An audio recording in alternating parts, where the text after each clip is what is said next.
ಮತ್ತೆ ಸ್ವಾಗತ principles of ಮ್ಯಾನೇಜ್ಮೆಂಟ್ನ ಈ ಒಂದು ಸೀರೀಸ್ ವಿಡಿಯೋಗೆ. ನಾವು ಲಾಸ್ಟ್ ವಿಡಿಯೋದಲ್ಲಿ ಟೆಕ್ನಿಕ್ಸ್ ಆಫ್ ಸೈಂಟಿಫಿಕ್ ಮ್ಯಾನೇಜ್ಮೆಂಟ್ ಬಗ್ಗೆ ಕಲ್ತಿದ್ವಿ. ಈ ವಿಡಿಯೋದಲ್ಲಿ 14 ಮ್ಯಾನೇಜ್ಮೆಂಟ್ ಪ್ರಿನ್ಸಿಪಲ್ಸ್ ಏನಿದೆ ಫಾಯಲ್ಸ್ ಅವ್ರದ್ದು ಅದ್ರ ಬಗ್ಗೆ ತಿಳ್ಕೊಳ್ಳೋಣ.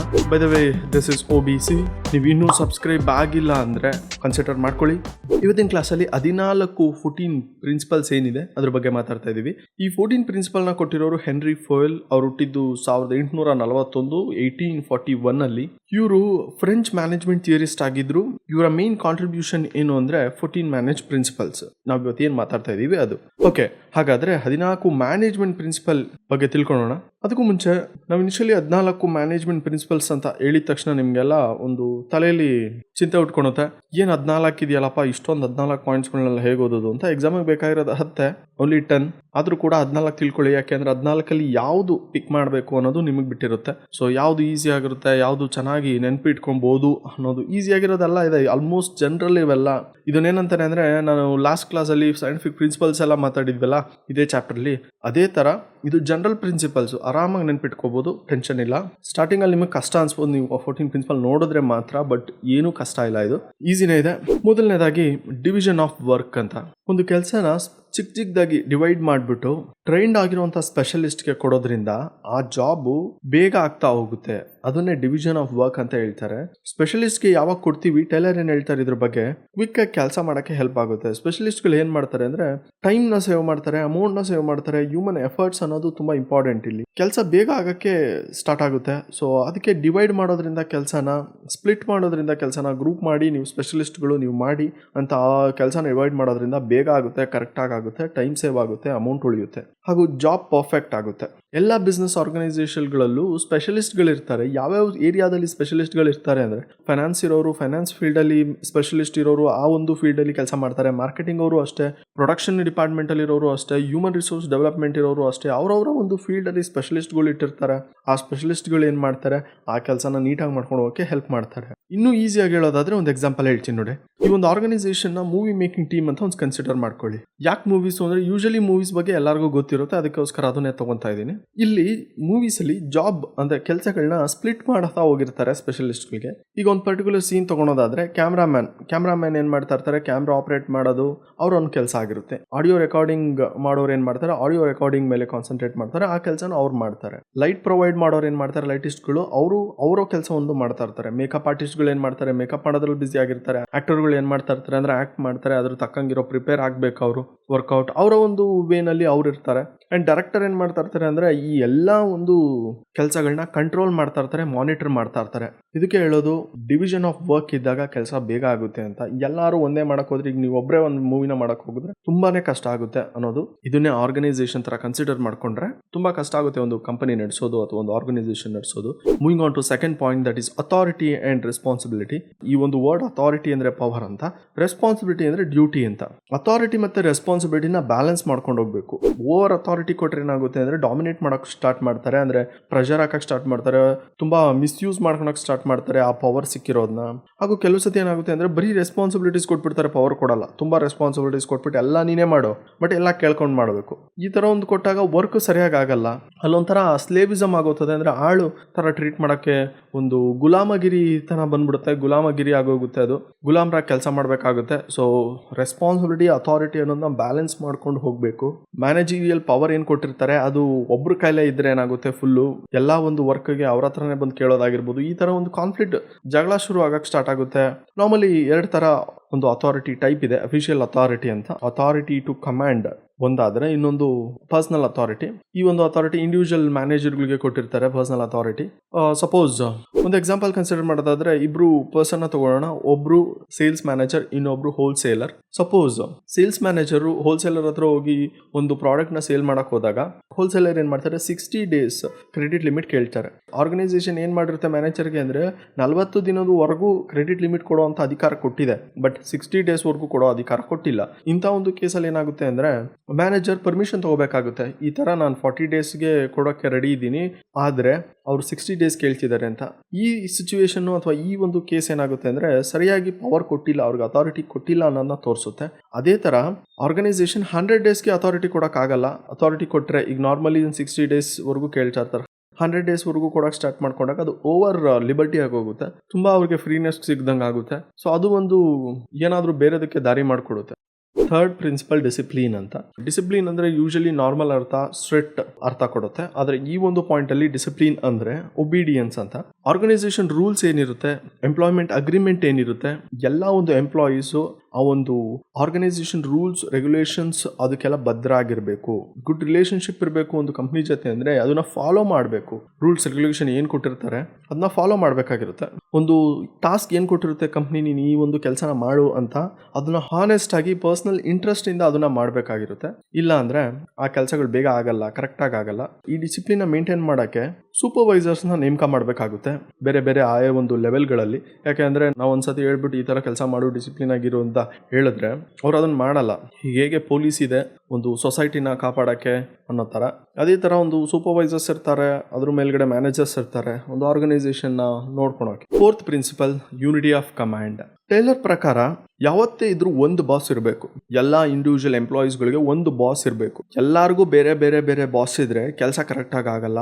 ಈಗ ಸಪೋಸ್ 2-3 ಕಡೆಯಿಂದ ಆರ್ಡರ್ ಬರೋಕ್ಕೆ ಸ್ಟಾರ್ಟ್ ಆದರೆ, ಈಗ 4 ಜನ ಬಾಸ್ ಇರ್ತಾರೆ, ಅವ್ರೊಂಥರ ಇವ್ರೊಂಥರ ಹೇಳಕ್ಕೆ ಸ್ಟಾರ್ಟ್ ಮಾಡಿದ್ರೆ ಕರೆಕ್ಟಾಗಿ ಎಂಡ್ ರಿಸಲ್ಟ್ ಬರಲ್ಲ. ಅವ್ರು ಹೇಳಿದ ಹಿಂಗೆ ಇವ್ರು ಹೇಳಿದ ಹಿಂಗೆ ಅಂತ ಸ್ಟಾರ್ಟ್ ಮಾಡ್ಕೊತಾರೆ. ಸೊ ಯಾವತ್ತೇ ಇದ್ರೂ ಒಂದು ಕಮಾಂಡ್ ಇರಬೇಕು, ಒಬ್ರು ಬಾಸ್ ಇರಬೇಕು ಅನ್ನೋದೇ ಈ ಪಾಯಿಂಟು. ಒಂದು ಆರ್ಗನೈಸೇಷನಲ್ಲಿ ಆರ್ಡರ್ ಯಾರಿಂದ ಪಡಿಬೇಕು, ನೀವು ಯಾರಿಗೆ ರೆಸ್ಪಾನ್ಸಿಬಿಲಿಟಿನ ತೋರಿಸ್ಬೇಕು, ನೀವು ಇಂಥ ಕೆಲಸ ಮಾಡಿದ್ದೀನಿ ಅಂತ, ಅದು ಒಬ್ರು ಸುಪೀರಿಯರ್ ಆಗಿದ್ರೆ ಈಸಿ ಆಗಿರುತ್ತೆ.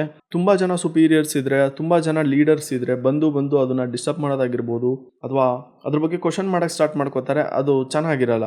ಇದೇನಾಗುತ್ತೆ ಅಂದರೆ ಕನ್ಫ್ಯೂಸ್ ಕ್ರಿಯೇಟ್ ಮಾಡೋಕ್ಕೆ ಸ್ಟಾರ್ಟ್ ಮಾಡುತ್ತೆ, ಬೇರೆಯವ್ರಿಗೆ ಅದು ಕನ್ಫ್ಯೂಸ್ ಆಗಕ್ಕೆ ಸ್ಟಾರ್ಟ್ ಆಗುತ್ತೆ. ಅವ್ರು ಬಂದು ಹಿಂಗೆ ಹೇಳಿದ್ರೆ ಈಗ ಏನೋ ಒಂದು ಕೆಲಸ ಮಾಡ್ತಾ ಇರ್ತೀರಾ, ಈಗ 3 ಜನ ಬಾಸ್ ಇದ್ದಾರೆ ಅನ್ಕೊಳ್ಳಿ, ಮೊದಲನೇವ್ರು ಬಂದ್ಬಿಟ್ಟು ಏನೋ ಒಂದು ಮಾಡಿ ಅಂತ ಹೇಳಿರ್ತಾರೆ, ಅದನ್ನು ಮಾಡ್ತಾ ಇರ್ತೀನಿ. ಇನ್ನೊಬ್ರು ಬಂದ್ಬಿಟ್ಟು ಅದನ್ನ ಯಾಕೆ ಮಾಡ್ತೀಯಾ, ಇದನ್ನು ಮಾಡು, ಫಸ್ಟ್ ಇದನ್ನು ಮುಗಿಸು, ಅದು ಆಮೇಲೆ ಬೇಕಾದ್ರೆ ಮಾಡಿ ಬಂತೆ ಅನ್ನೋಕ್ಕೆ ಸ್ಟಾರ್ಟ್ ಮಾಡ್ತಾರೆ. ಆಗ ನಿಮ್ಗೇನಾಗುತ್ತೆ ಅಂದರೆ ಅದು ಕೆಲಸ ಆಗಲ್ಲ, ಇದು ಕೆಲಸ ಆಗಲ್ಲ, ಇನ್ನೊಂದು ಆಗಲ್ಲ. ಸೊ ಈ ಥರ ಆಗಕ್ಕೆ ಸ್ಟಾರ್ಟ್ ಆದರೆ ಯಾವುದು ಕೆಲಸ ನೀಟಾಗಿ ಆಗಲ್ಲ. Next point unity of direction ಅಂತ. ಎಲ್ಲ ಒಂದು ಆರ್ಗನೈಸೇಷನಲ್ಲೂ ಗೋಲ್ ಅನ್ನೋದು ಒಂದಿರಬೇಕು. ಅದೇ ತರ ಇಲ್ಲಿ ಯೂನಿಟಿ ಆಫ್ ಡೈರೆಕ್ಷನ್ ಅಂತ. ಡೈರೆಕ್ಷನ್ ಅಂದ್ರೆ ಒಂದು ಕಡೆ ಗುರಿ ಇರಬೇಕು, ಅಥವಾ ಒಂದು ಕಡೆ ಫೋಕಸ್ ಆಗಿ ಹೋಗ್ತಾ ಇರಬೇಕು, ಒಂದು ಕೆಲಸನ ಮಾಡಬೇಕು ಅನ್ನೋದು. ಆರ್ಗನೈಸೇಷನ್ ಅಲ್ಲಿ ಡಿಫ್ರೆಂಟ್ ಡಿಪಾರ್ಟ್ಮೆಂಟ್ಸ್ ಇರುತ್ತೆ, ಲೆವೆಲ್ಸ್ ಇರುತ್ತೆ. ಎಲ್ಲರಿಗೂ ಒಂದೇ ಗೋಲ್ ಇದ್ದಾಗ ಅಥವಾ ಒಂದೇ ಗುರಿ ಇದ್ದಾಗ ಕೆಲಸ ಚೆನ್ನಾಗಿ ಆಗಕ್ಕೆ ಸ್ಟಾರ್ಟ್ ಆಗುತ್ತೆ. ಎಲ್ರಿಗೂ ಅವರದ್ದೇ ಆದಂಥ ಗುರಿಗಳು. ಈಗ ಒಂದು ಟೀಮ್ ಅವರು ನಾನು ಹಿಂಗೆ ಮಾಡಬೇಕು, ಇನ್ನೊಂದು ಟೀಮ್ ಅವರು ನಾನು ಹಿಂಗಿರಬೇಕು, ಅಥವಾ ಒಂದು ಲೆವೆಲ್ ಮ್ಯಾನೇಜ್ಮೆಂಟ್ ಅವರು ನಾನು ಪ್ರಾಫಿಟ್ ಜಾಸ್ತಿ ಮಾಡಬೇಕು ಅಂತ ಹೋದ್ರೆ, ಇನ್ನೊಂದು ಲೆವೆಲ್ ಮ್ಯಾನೇಜ್ಮೆಂಟ್ ಅವರು ಸದ್ಯ ಉಳ್ಕೊಂಡ್ರೆ ಸಾಕು ಅನ್ನೋ ಥರ ಇದ್ರೆ ಕರೆಕ್ಟಾಗಿ ಕೆಲಸಗಳಾಗಲ್ಲ. ಸೊ ಎಲ್ಲ ಲೆವೆಲ್ಸ್ ಇರ್ಬೋದು, ಎಲ್ಲ ಫಂಕ್ಷನ್ಸು, ಎಲ್ಲ ಡಿಪಾರ್ಟ್ಮೆಂಟ್ಸ್ ಇರ್ಬೋದು, ಅವರ ಒಂದು ಗೋಲ್ ಏನಾಗಿರಬೇಕು, ಎಲ್ಲ ಕಾಮನ್ ಗೋಲ್ ಥರ ಇರಬೇಕು, ಒಂದು ಗೋಲ್ಗೆ ರೀಚ್ ಆಗೋ ಥರ ಇರಬೇಕು. ಅದೇ ಈ ಒಂದು 5th ಪಾಯಿಂಟ್ ಹೇಳೋದು ಯೂನಿಟಿ ಆಫ್ ಡೈರೆಕ್ಷನ್ ಅಂತ. 6ನೇ ಪ್ರಿನ್ಸಿಪಲ್ಸ್ ಬಗ್ಗೆ ಮಾತಾಡ್ತಾ ಇದ್ದೀವಿ, ಅದು subordination of individual interest to general interest. ಈ ಪಾಯಿಂಟ್ ನೋಡೋಕ್ಕೆ ಸ್ವಲ್ಪ ದೊಡ್ಡದಾಗಿದೆ, ಬಟ್ ಈಸಿಯಾಗೇ ಇದೆ. ಈ ಜಗತ್ತಲ್ಲಿ ಎಲ್ಲರಿಗೂ ಅವರದ್ದೇ ಆದಂಥ ಒಂದು ಇಷ್ಟಗಳಿರುತ್ತೆ. ಅದೇ ಥರ ವರ್ಕರ್ಗಳಿಗೂ ಅವರದ್ದೇ ಆದಂಥ ಒಂದು ಇಷ್ಟಗಳಿರುತ್ತೆ, ಕಂಪನಿಗೂ ಕೂಡ ಅದರದ್ದೇ ಆದಂಥ ಒಂದು ಇಷ್ಟ ಇರುತ್ತೆ. ಆಬ್ಜೆಕ್ಟಿವ್ ಅಂತ ಹೇಳ್ತಾರೆ, ಗುರಿ ಅಂತ ಹೇಳ್ತಾರೆ. ಇಷ್ಟ ಅನ್ನೋದಕ್ಕಿಂತ ಇಲ್ಲಿ ಗುರಿ ಅಂತ ಇಟ್ಕೊಂಡು ಎಲ್ಲ ಒಂದು ವರ್ಕರ್ಗೆ ಅವ್ರದ್ದೇ ಆದಂಥ ಗುರಿ, ಎಲ್ಲ ಒಂದು ಕಂಪನಿಗೆ ಅದರದ್ದೇ ಆದಂಥ ಒಂದು ಗುರಿ ಇರುತ್ತೆ. ಎಕ್ಸಾಂಪಲ್ ಹೇಳೋದಾದ್ರೆ, ಒಂದು ಕಂಪನಿಗೆ ನಾನು ಚೆನ್ನಾಗಿ ಪ್ರಾಫಿಟ್ ಮಾಡಬೇಕು ಅನ್ನೋ ಒಂದು ಗುರಿ ಇರುತ್ತೆ. ಇರೋ ಎಂಪ್ಲಾಯೀಸ್ ಅಲ್ಲಿ ಅಷ್ಟೇ ಖರ್ಚು ಮಾಡಿ ಜಾಸ್ತಿ ಪ್ರಾಫಿಟ್ ಮಾಡಬೇಕು, ವೆಚ್ಚ ಜಾಸ್ತಿ ಮಾಡಿದಿರಾ ಅಂದರೆ ಕಾಸ್ಟ್ ಜಾಸ್ತಿ ಮಾಡಿದಿರಾ ಪ್ರಾಫಿಟ್ ಜಾಸ್ತಿ ಮಾಡಬೇಕು ಅನ್ನೋದು ಕಂಪನಿ ಉದ್ದೇಶ. ಆದರೆ ಎಂಪ್ಲಾಯೀಸ್ ಉದ್ದೇಶ ಏನಾಗಿರುತ್ತೆ ಅಂದರೆ ಕೆಲಸ ಕಮ್ಮಿ ಮಾಡಿ ಸ್ಯಾಲ್ರಿ ಜಾಸ್ತಿ ತಗೋಬೇಕು ಅಥವಾ ಸ್ಯಾಲ್ರಿ ಚೆನ್ನಾಗಿ ತಗೋಬೇಕು ಅನ್ನೋದು ಅವ್ರ ಇಂಟೆನ್ಷನ್ ಆಗಿರುತ್ತೆ. ಓವರ್ ಆಲ್ ಪಾಯಿಂಟ್ ಏನು ಹೇಳುತ್ತೆ ಅಂದರೆ ಸಬಾರ್ಡಿನೇಷನ್ ಆಫ್ ಇಂಡಿವಿಜುವಲ್ ಇಂಟ್ರೆಸ್ಟ್. ನಿಮ್ಮ ಕೆಳಗಿರೋರು ಏನಿರ್ತಾರೆ ಅಥವಾ ನಿಮ್ಮ ಕೆಳಗೆ ಯಾರು ಕೆಲಸ ಮಾಡ್ತಾ ಇರ್ತಾರೆ ಅಥವಾ ಎಂಪ್ಲಾಯೀಸ್ ಅನ್ನೋರು ಯಾರು ಇರ್ತಾರೆ, ಅವರ ಒಂದು ಇಂಡಿವಿಜುವಲ್ ಇಂಟ್ರೆಸ್ಟ್ ಇರುತ್ತಲ್ಲ ಒಬ್ಬೊಬ್ರದ್ದು, ಅದೆಲ್ಲ ಎಲ್ಲಿಗೆ ಹೋಗಬೇಕು ಕಡೆಗೆ ಅಂದರೆ ಜನರಲ್ ಇಂಟ್ರೆಸ್ಟ್, ಕಂಪನಿ ಒಂದು ಜನರಲ್ ಅಥವಾ ಸೆಂಟರ್ ಇಂಟ್ರೆಸ್ಟ್ ಅಂತ ಏನಿರುತ್ತೆ ಅಲ್ಲಿಗೆ ರೀಚ್ ಆಗಬೇಕು ಅಂತ. Next point remuneration of employees. Remuneration ಅಂದರೆ ಸ್ಯಾಲ್ರಿ, ವೇಜಸ್ ಅಥವಾ ಓವರ್ ಆಲ್ ಏನು ಪೇ ಮಾಡ್ತೀವಿ, ಕಾಂಪನ್ಸೇಷನ್ ಅಂತ ಇರ್ಬೋದು. ಒಂದು ಅವ್ರಿಗೆ ಎಂಪ್ಲಾಯೀಸ್ಗೆ ಏನು ಸಿಗ್ತಾ ಇರುತ್ತೆ ಅದು, ಅವರೊಂದು ಕೆಲಸ ಮಾಡ್ತಾ ಇರೋದಕ್ಕೆ ಅವ್ರಿಗೆ ರಿಟರ್ನ್ ಏನಿರುತ್ತೆ ಅದನ್ನ ರೆಮ್ಯುನರೇಷನ್ ಅಂತ ಕರಿತೀವಿ. ಈ ಒಂದು ರೆಮ್ಯುನರೇಷನ್ ಏನಾಗಿರಬೇಕು, ಫೇರ್ ಆಗಿರಬೇಕು. ಫೇರ್ ಅಂದರೆ ನ್ಯಾಯವಾಗಿರಬೇಕು, ಕರೆಕ್ಟ್ ಆಗಿರಬೇಕು. ಎಂಪ್ಲಾಯೀಸ್ಗೆ ತೀರಾ ಕಮ್ಮಿ ಕೊಡೋದಾಗಿರ್ಬೋದು ಅಥವಾ ಎಂಪ್ಲಾಯೀಸ್ಗೆ ತೀರಾ ಜಾಸ್ತಿ ಕೊಡೋದಾಗಿರ್ಬೋದು. ಎರಡು ಎಫೆಕ್ಟ್. ಎಂಪ್ಲಾಯೀಸ್ಗೆ ತೀರಾ ಕಮ್ಮಿ ಕೊಟ್ಟರೆ ಅವ್ರ ಲೈಫ್ ಸ್ಟೈಲ್ ಅವ್ರು ಲೀಡ್ ಮಾಡೋಕ್ಕಾಗಲ್ಲ, ಅವರ ಒಂದು ಜೀವನದಲ್ಲಿ ಅವರು ಬೇಕಾಗಿರೋಂಥ reasonable reasonable living standard reach ಆಗಲ್ಲ. ಅದೇ ಒಂದು ಆರ್ಗನೈಸೇಷನ್ ಜಾಸ್ತಿ ಸ್ಯಾಲ್ರಿ ಕೊಡೋಕೆ ಸ್ಟಾರ್ಟ್ ಮಾಡಿದ್ರೆ ಎಲ್ಲ ಆರ್ಗನೈಸೇಷನ್ಗೆ ಅದರದ್ದೇ ಆದಂಥ ಒಂದು ಕೆಪಾಸಿಟಿ ಇರುತ್ತೆ. ಆರ್ಗನೈಸೇಷನ್ ಕೆಪಾಸಿಟಿ ತಕ್ಕನಾಗಿ ಸ್ಯಾಲ್ರಿ ಕೊಡೋಕೆ ಸ್ಟಾರ್ಟ್ ಮಾಡಬೇಕು. ಅದನ್ನ ಮೀರಿ ಸ್ಯಾಲ್ರಿ ಕೊಡೋಕೆ ಸ್ಟಾರ್ಟ್ ಮಾಡಿದ್ರೆ ಕಂಪನಿ ಅಥವಾ ಆರ್ಗನೈಸೇಷನ್ಗೆ ತುಂಬ ಎಫೆಕ್ಟ್ ಆಗುತ್ತೆ. ಅದಕ್ಕಿಂತ ಕಮ್ಮಿ ಕೊಟ್ಟರೆ ಎಂಪ್ಲಾಯೀಸ್ಗೆ ಎಫೆಕ್ಟ್ ಆಗುತ್ತೆ. ಆ ಒಂದು ಲಿಮಿಟಲ್ಲಿ ಇರಬೇಕಾಗುತ್ತೆ. ಸೊ ರೆಮ್ಯುನರೇಷನ್ ಅನ್ನೋದು ಕೂಡ ತುಂಬ ಇಂಪಾರ್ಟೆಂಟ್ ಆಗಿರೋ ಒಂದು point. Next point centralisation and decentralisation ಅಂತ. ಸೆಂಟ್ರಲೈಸೇಷನ್ ಅಂದರೆ ಒಂದು ಸೆಂಟರ್ ಫೋಕಸ್ಡ್ ಆಗಿರುವಂಥ ಒಂದು ಅಥಾರಿಟಿ. ಹೇಗಿರುತ್ತೆ ಅಂದರೆ ಒಬ್ಬರೇ ಬಾಸ್ ಇರ್ತಾರೆ, ಅವ್ರು ಏನು ಹೇಳ್ತಾರೋ ಅದೇ ಡಿಸಿಷನ್ ಲಾಸ್ಟು. ಅಥಾರಿಟಿನ ಡಿಸ್ಟ್ರಿಬ್ಯೂಟ್ ಮಾಡಿರಲ್ಲ, ಅವ್ರ ಹತ್ರನೇ ಅಥಾರಿಟಿ ಇಟ್ಕೊಂಡಿರ್ತಾರೆ, ಕಂಪ್ಲೀಟ್ ಅಥಾರಿಟಿ ಅವ್ರ ಹತ್ರ. ನೀವೇನೇ ಪ್ರಾಬ್ಲಮ್ ಇದ್ರೂ ನೀವು ಅಲ್ಲೇ ಹೋಗಿ ಕೇಳಬೇಕು, ಬೇರೆಯವ್ರು ನಿಮ್ಗೆ ಹೆಡ್ ಇರಲ್ಲ. ಅವ್ರಿಗಿಂತ ದೊಡ್ಡವರು ಅಂತ ಯಾರು ಇರಲ್ಲ, ಅವರೊಬ್ಬರೇ ಇರ್ತಾರೆ, ಅವ್ರ ಹತ್ರ ಕೇಳೋದು ಸೆಂಟ್ರಲೈಸೇಷನ್. ಇದ್ರ ಕಾಮನ್ ಫೀಚರ್ಸ್ ಏನಾಗಿರುತ್ತೆ ಅಂದರೆ ಎಲ್ಲ ಒಂದು ಅಧಿಕಾರನೂ ಅವ್ರ ಹತ್ರನೇ ಇರುತ್ತೆ. ಏನೇ ಒಂದು ಕೇಳಬೇಕಾದ್ರೂ ಅವರ ಒಂದು ಅಂಡರಲ್ಲೇ ನೀವು ಮಾಡಬೇಕು. ಸೊ ಆ ಥರ. ಡಿಸೆಂಟ್ರಲೈಸೇಷನ್ ಅಂದರೆ ಇದ್ರ ಅಪೋಸಿಟ್ ಅಷ್ಟೇ. ಹೇಗೆ ಅಂದರೆ ಅಧಿಕಾರನ ಮತ್ತು ರೆಸ್ಪಾನ್ಸಿಬಿಲಿಟೀಸ್ ಏನಿರುತ್ತೆ ಅದನ್ನೆಲ್ಲ ಹಂಚ್ಬಿಟ್ಟಿರ್ತಾರೆ. ಅವ್ರವ್ರಿಗೆ ತಕ್ಕಾಗಿರೋ ಅಂಥ ಒಂದು ರೆಸ್ಪಾನ್ಸಿಬಿಲಿಟೀಸ್ ಆಗಿರ್ಬೋದು, ಡಿಸಿಷನ್ ಮೇಕಿಂಗ್ ಆಗಿರ್ಬೋದು. ಯೂಶಲಿ ಬಂದು ಡಿಸೆಂಟ್ರಲೈಸೇಷನ್ ಎಲ್ಲಿ ನಾವು ನೋಡ್ತೀವಿ ಅಂದರೆ ಲಾರ್ಜ್ ಆರ್ಗನೈಸೇಷನ್ಗಳಲ್ಲಿ ನಾವು ನೋಡ್ತೀವಿ. ಯಾಕೆಂದರೆ ಟಾಪಲ್ಲಿರೋರು ಲೋವರ್ ಲೆವೆಲ್ ಮ್ಯಾನೇಜ್ಮೆಂಟ್ ಏನಿರುತ್ತೆ ಅಲ್ಲಿವರೆಗೂ ಬಂದು ಎಲ್ಲಾನು ನೋಡ್ಕೊಳಕ್ಕಾಗಲ್ಲ. ಅದಕ್ಕೋಸ್ಕರ ಏನು ಮಾಡಿರ್ತಾರೆ, ಡಿಸೆಂಟ್ರಲೈಸೇಷನ್ ಮಾಡಿರ್ತಾರೆ. ಸರಿ ನೀನೇನಾದರೂ ಮಾಡು, ಇಷ್ಟು ಕೆಲಸ ಮಾಡಿಸು ಬೇಗ ಅಂತ ಒಬ್ರ ಕೈಗೆ ಅಧಿಕಾರ ಕೊಡ್ತಾರೆ. ಸೊ ಅವನು ಅವ್ರ ಕೆಳಗಡೆ ಅವ್ರ ಕೈಗೆ ಅಧಿಕಾರ ಕೊಟ್ಟಿರ್ತಾನೆ. ನೋಡಿ ಇಷ್ಟು ಜನ ಕೈಲಿ ಇಷ್ಟು ಪ್ರಾಫಿಟ್ ಮಾಡಿಸಿ, ಇದು ಇಷ್ಟು ಸೇಲ್ಸ್ ಮಾಡಿಸಿ. ಸೊ ಆ ಥರ ಒಂದು ಡಿವಿಷನ್ ಆಗಿರುತ್ತೆ. ಅದೇ ಚಿಕ್ಕ ಕಂಪ್ನಿಗಳಲ್ಲಿ ಸೆಂಟ್ರಲೈಸೇಷನ್ ಇರುತ್ತೆ. ಯಾಕೆಂದರೆ ಇರೋದೇ ಸ್ವಲ್ಪ ಎಂಪ್ಲಾಯೀಸು, ಅದಕ್ಕೆ ತುಂಬ ಜನಕ್ಕೆ ನಾನು ಅಧಿಕಾರ ಕೊಡೋದು ಬೇಕಾಗಿಲ್ಲ. ನಿಮಗೆ ಹತ್ರ ಇದ್ದಾಗ ನೀವೇ ಕೇಳ್ಬೋದು. ಅದೇ ದೊಡ್ಡ ಕಂಪ್ನಿಗಳಲ್ಲಿ ಅಥವಾ ಲಾರ್ಜ್ ಆರ್ಗನೈಸೇಷನಲ್ಲಿ ಡಿಸೆಂಟ್ರಲೈಸೇಷನ್ ಚೆನ್ನಾಗಿ ನಡೀತಿದೆ. 9th point that is scalar chain ಅಂತ. ಎಲ್ಲ ಒಂದು ಆರ್ಗನೈಸೇಷನ್ ಅಲ್ಲಿ ಸೂಪರ್ವೈಸರ್ಸ್ ಮತ್ತೆ ಸಬಾರ್ಡಿನೇಟ್ಸ್ ಅಂತ ಇರ್ತಾರೆ. ಏನದು ಒಂದು ಸೂಪರ್ವೈಸರ್ ಸಬಾರ್ಡಿನೇಟ್ಸ್ ಅಂದ್ರೆ ಹೈಯರ್ ಅಥಾರಿಟಿ ಲೋಯರ್ ಅಥಾರಿಟಿ ಅಂತ ಏನ್ ಕರೀತಾರೆ ಅದು. ಹೈಯರ್ ಅಥಾರಿಟಿ ಅವ್ರು ಏನ್ ಮಾಡ್ತಾರೆ, ಮೇಲಿನ ಮೇಲಧಿಕಾರಿಗಳು ಅಥವಾ ವರ್ಕರ್ಸ್ ಅಂತ ಏನಿರ್ತಾರೆ ಅದು ಸೂಪರ್ವೈಸರ್ಸ್ ಮತ್ತೆ ಸಬಾರ್ಡಿನೇಟ್ಸ್ ಅಂತ ಹೇಳ್ತಾರೆ. ಹೈಯರ್ ಲೆವೆಲ್ ರ್ಯಾಂಕ್ಗಳಲ್ಲಿ ಅದನ್ನ ಡಿವೈಡ್ ಮಾಡಿರ್ತಾರೆ. ಈ ಒಂದು ರ್ಯಾಂಕ್ ಮೂಲಕ ಕಮ್ಯುನಿಕೇಶನ್, ಫಾರ್ಮಲ್ ಲೈನ್ ಕಮ್ಯುನಿಕೇಶನ್ ಏನ್ ಫಾರ್ಮ್ ಆಗಿರುತ್ತೆ ಅದನ್ನ ಸ್ಕೇಲಾರ್ ಚೈನ್ ಅಂತ ಕರೀತಾರೆ. ಮೇಲಿರೋರು ಅವ್ರ ಕೆಳಗಡೆ ಇರೋರ್ಗೆ ಹೇಳ್ತಾರೆ, ಅವರು ಅವ್ರ ಕೆಳಗಡೆ ಇರೋರ್ಗೆ ಹೇಳ್ತಾರೆ, ಅವರು ಇನ್ನೊಬ್ರು ಅವ್ರ ಕೆಳಗಡೆ ಇರೋರು. ಈ ಒಂದು ಚೈನ್ ಏನ್ ಕಾಣ್ತಿದೆಯಲ್ಲ ಇದು ಒಂದು ಚೈನ್, ಸ್ಕೇಲಾರ್ ಚೈನ್ ಅಂತ ಹೇಳ್ತಾರೆ. ಇದು ಫಾರ್ಮಲ್ ಆರ್ಗನೈಸೇಷನ್ ಅಲ್ಲಿ ಇರುವಂತದ್ದು. ನೀವೇನೇ ಕೇಳಬೇಕಾದ್ರೂ ನಿಮ್ ಮೇಲಿರೋ ಅಧಿಕಾರಿಗಳಿಗೆ ಕೇಳಬೇಕು, ಅವರು ಅವ್ರ ಮೇಲಿರೋರ್ನ ಕೇಳ್ತಾರೆ, ಅವರು ಅವ್ರ ಮೇಲಿರೋರ್ನ ಕೇಳ್ತಾರೆ. ಓಕೆ, ಒಂದು ಎಕ್ಸಾಂಪಲ್ ತಗೊಳೋದಾದ್ರೆ ಈ ಚಾರ್ಟ್ ಅಲ್ಲಿ ನಿಮ್ಗೆ ಕಾಣಿಸ್ತದೆ ನೋಡ್ಬೋದು. ಎ ಎಲ್ಲರಿಗೂ ಬಾಸ್, ಎ ಲೆಟರ್ ಏನಿದೆ ಅದು ಎಲ್ಲರಿಗೂ ಬಾಸ್. ಎ ಅಂಡರ್ ಅಲ್ಲಿ 2 ತರ ಅಥಾರಿಟೀಸ್ ಇದೆ. ಅಥಾರಿಟಿ ಲೈನ್ ಅಂತ ಹೇಳ್ತೀವಿ ಅದನ್ನ. BCDEF ಹಾಗೂ LMNOP. ಸಪೋಸ್ ಈ ಓ ಜೊತೆ ಕಮ್ಯುನಿಕೇಟ್ ಮಾಡಬೇಕು ಅಂತ ಇಟ್ಕೊಳ್ಳಿ. ಹೇಗೆ ಕಮ್ಯುನಿಕೇಟ್ ಮಾಡ್ತಾರೆ ಫಾರ್ಮಲ್ ಆರ್ಗನೈಸೇಷನ್ ಅಲ್ಲಿ ಅಂದ್ರೆ ಈ ಡಿಗೆ ಹೇಳ್ಬೇಕು ಡಿ, ಸಿ ಇಂದ ಬಿ, ಬಿ ಇಂದ ಎಗೆ, ಅಗೈನ್ ಅದು ಮತ್ತೆ LMNOಗೆ ರೀಚ್ ಆಗುತ್ತೆ. ಇದು ಒಂದು formal line of communication. Scalar chain ಅಲ್ಲಿ ಇದನ್ನೇ ಕಮ್ಯುನಿಕೇಶನ್ ನೀಟಾಗಿ ವರ್ಕ್ ಆಗೋದು. ಇದೇ ತರನೇ ಕೆಲಸ ಮಾಡಬೇಕು. ನೀವು ಈ ಇಂದ ಹೋಗಿರ್ಬೋದು, ಈ ಇಂದ ಪಿಗಿರ್ಬೋದು, ಕಮ್ಯುನಿಕೇಶನ್ ಮಾಡೋಕ್ಕಾಗಲ್ಲ. ಬಿಕಾಸ್ ನಿಮ್ಮ ಅಥಾರಿಟಿ ಚೈನ್ ಏನಿದೆ ಅದು ಹಂಗಿಲ್ಲ. ಬಟ್ ಎಮರ್ಜೆನ್ಸಿ ಟೈಮಲ್ಲಿ ಏನು ಹೇಳ್ತಾರೆ ಅಂದರೆ ಇದನ್ನ ವೈಲೇಟ್ ಮಾಡ್ಬೋದು ಅಂತ ಹೇಳ್ತಾರೆ ಟೈಲರ್ಸ್. ಯಾವಾಗ ವೈಲೇಟ್ ಮಾಡ್ಬೋದು ಅದನ್ನ ಏನಂತ ಕರೀತಾರೆ ಅನ್ನೋದಾದ್ರೆ, ಸಪೋಸ್ ಈ ಏನಾದರೂ ಓ ಜೊತೆ ಕಮ್ಯುನಿಕೇಟ್ ಮಾಡಬೇಕು ಡೈರೆಕ್ಟ್ ಆಗಿ ಅನ್ನೋದಾದ್ರೆ ಏನೇನು ಅಡ್ವಾಂಟೇಜ್ ಆಗುತ್ತೆ ಅಂದರೆ, ಒಂದು ಟೈಮ್ ಸೇವ್ ಆಗುತ್ತೆ. ಅರ್ಜೆಂಟ್ ಆಗಿ ಕಮ್ಯುನಿಕೇಟ್ ಮಾಡಂಗಿದ್ರೆ ಬೇಗ ಕಮ್ಯುನಿಕೇಟ್ ಮಾಡ್ಬೋದು.